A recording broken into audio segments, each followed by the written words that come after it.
এই যে ডিজিটাল যুগে পিছিয়ে পড়ার একটা ভয়, এই অনুভূতিটা নিয়েই আজকের কথা। কখনো কি এমন হয় গভীর রাতে যখন সব শান্ত হুট করে এই ভাবনাটা মাথায় আসে? চারপাশে সবাই যখন ঘুমিয়ে তখন মনটা কি হাজারো চিন্তায় ছটপট করে।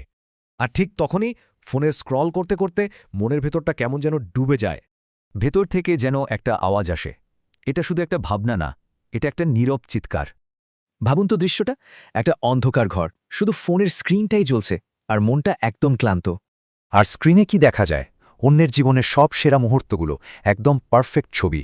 দেখে মনে হয় এদের জীবনে যেন কোনো কষ্টই নেই, কোনো অন্ধকারই নেই। আর ঠিক তখনই মনের ভেতর থেকে কেউ যেন ফিসফিস করে বলে, আত্মবিশ্বাসটা ভেঙে গড়িয়ে দেয়। এই যে অনুভূতিটা, এর আসল নামই হলো তুলনা। বলা যেতে পারে এটা একটা নীরব বিষ। কিন্তু মজার ব্যাপার হলো, এই যে তুলনা, এটা কতটা অন্যায্য একবার ভেবে দেখুন। কারণ আমরা তো দেখছি তাদের সাফল্যের ঝলকানি, পেছনের সংগ্রামটা তো দেখছি না। কিন্তু একদিন হুট করেই যেন এই ভাবনার স্রোতটা থেমে যায়। আর প্রথমবারের মতো ভেতর থেকে একটা প্রশ্ন জাগে, নিজের ওপর এই অবিচারটা কেন হচ্ছে? তখনই আসল কারণটা বোঝা যায়।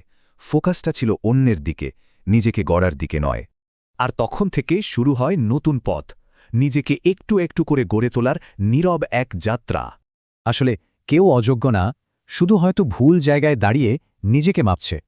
ব্যাপারটা অনেকটা এরকম, একটা গাছকে যদি আকাশের সাথে তুলনা করা হয়, তাহলে তো সেই গাছকে সবসময় ছোটই মনে হবে, তাই না? অথচ গাছের কাজ তো আকাশ হওয়া নয়, তার কাজ হলো নিজের মতো করে বেড়ে ওঠা। তাই আসল কথাটা হলো, কেউই আসলে পিছিয়ে নেই, কারণ প্রত্যেকের পথ আর সময় একদম আলাদা। তাই এবার তুলনা বন্ধ করে নিজেকে গড়ার কাজটা শুরু করা যাক। কারণ তুলনা শুধু ভাঙে, আর নীরব পরিশ্রম এমনভাবে গড়ে তোলে যা একদিন নিজেই কথা বলবে। আর কে বলতে পারে ভবিষ্যতের সেই সফল মানুষটা আজকের এই ঘুরে দাঁড়ানো মানুষটি হবে না?